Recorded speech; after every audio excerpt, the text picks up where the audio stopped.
அந்த 5 கட்டளைகள் என்னங்கய்யா? இது 5 கட்டளைகள். ஒன்று அல்லாவை ஏற்பது, நபிகளை ஏற்பது, பிறகு 5 வேளை தொழுவது, அது உம்மா நோக்கம்தான். ஹஜ்ஜு உம்மா நோக்கம்தான், அது ஒரு கட்டளை.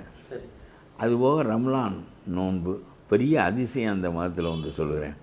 எல்லா மதங்களும் கூத்து, கும்மாளம், இனிப்பு பண்டங்கள், சுவையானவை, கலை நிகழ்ச்சிகள் இவற்றின் வழியாக பெருநாளை கொண்டாடுகின்றன.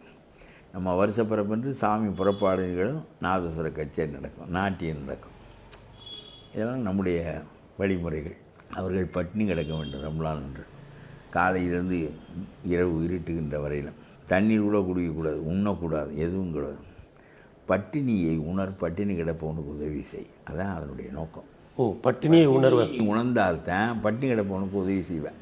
ஒரு பேச்சுக்கு சொல்கிறேன். ஒரு ப்ரொஃபஷனல் கொரியர் இருக்கிறார், மீரா, பெரிய வசதியானவர். அவர் பட்னியை உணர்ந்தால், என்னடா இவ்வளவு பாடாக இருக்குது, எப்போ இருட்டும் சாப்பிடுவோம் என்று கருதுகிற போது வாழ்நாள் முழுவதும் சாப்பிட இல்லாமல் இருப்பவனை பற்றிய கவலையை நீங்கள் விட்டுவிட முடியாது. பகிர்ந்துண்ணுதல் ஒரு பெரிய பண்டிகை ரம்லான் தான், திருவிழா. அந்த திருவிழாவுக்கு அடிப்படை பட்டினியோடு இருப்பது என்றால் அதில் திருவிழா உணர்ச்சி என்ன வரும்? How will you celebrate it? Can you celebrate hunger? இது ஒரு அதிசயமான மதம் என்பதற்காக சொல்கிறேன். 2 கட்டளை. முதல் கட்டளை விடுங்கள், அதுக்கு கலிமா என்று பேர், அல்லாவையும் நபிகளையும் ஏற்றுக்கொள்வது. 2வது 2 கட்டளை, ஹஜ் யாத்திரையும் நம்முடைய பள்ளிவாசல் தொழுகையும், அப்புறம் ரம்லான், அப்புறம் ஜக்காத். எவனாக இருந்தாலும் சரி, அவன் தன்னுடைய வருவாயில் 40ல் 1 ரூபாயை கொடுக்காவிட்டால் முஸ்லீமாக இருக்க முடியாது. 40ல் 1 பாகம், 40ல் 1 பாகம், 100 ரூபாயில் 2.5 ரூபாய் குறைந்தது. கூடுதலாக நீ கொடுப்பது உன்னுடைய விருப்பம். வசதியானவனால வக்ஃபு செய்ய வேண்டும் என்று சொல்கிறார்.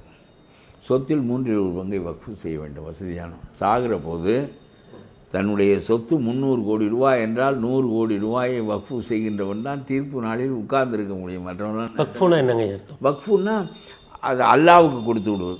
அல்லாவுக்கு கொடுப்பது என்றால் அல்லாஹ் தானே இந்த பூமியை தந்தான்.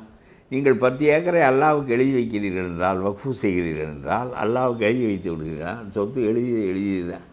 நீங்கள் தலைகீழாக என்றாலும் திரும்ப பெற முடியாது. அல்லாஹ் யாருக்காக இதை பெறுகிறார்? அல்லாவுக்கு சொத்துக்காகவா? இந்த ஏழை மக்களுக்காக.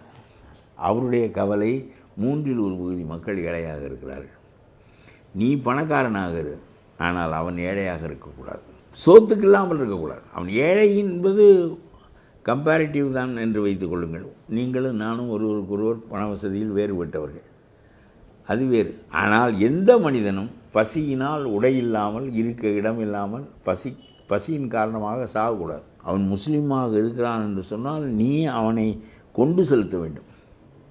அவர் ஒன்று சொல்லுகிறார், நீ தீர்ப்பு நாளில் நான் 5 கடமைகளையும் நிறைவேற்றினேன் என்று சொன்னாலும் உன் பக்கத்தில் ஏழைகள் ஏராளமாக இருந்தார்களே, நீ வசதியாக வாழ்கிறாயே, அவர்களை பற்றி ஒரு நாளாக சிந்தித்தாயா, அவர்களுக்கு உதவ வேண்டும் என்று நினைத்தாயா என்ற கேள்வி தீர்ப்பு நாளில் எழுப்பப்படும் என்று நபிகள் சொல்லுகிறார். அதனுடைய பொருள் என்ன என்றால், உலகத்தில் எல்லா மதங்களும் செய்த வினைக்குத்தான் தண்டனை. இன்னொரு தான் சொல்கிறேன், செய்த வினைக்குத்தான் எல்லா மதங்களும் தண்டனை கொடுக்கின்றன.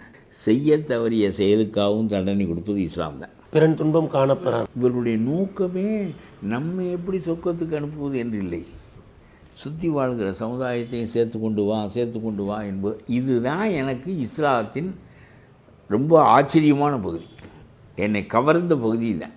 இதிலேருந்து தான் இந்த புஸ்தகம் எழுதணுங்கிற அதைத்தான் மையப்படுத்தி எழுதியிருக்கிறேன். இது ரொம்ப கவர்ந்த பகுதி. இஸ்லாமியர்களுக்கு அது தெரியவில்லை என்பது வேறு. அவ்வளவு சிறந்த, மிகச்சிறப்பாக கட்டமைக்கப்பட்ட சமூகம் என்று நான் அதை சொல்லுகிறேன். அல்லாஹ் வடிவமைத்த அழகிய சமூகம் எது என்றால், ஏழையையும் சேர்த்து கூட்டிக் கொண்டு தான் நீ நடக்க வேண்டும் என்று சொல்லுகிற சமூகம் சிறந்த சமூகம். இப்படி ஒரு கருத்தோடு அல்லாஹ் அந்த சமூகத்தை வடிவமைத்திருக்கான். இது எல்லாமே அல்லாஹ்வால் சொல்லப்பட்டது தான்.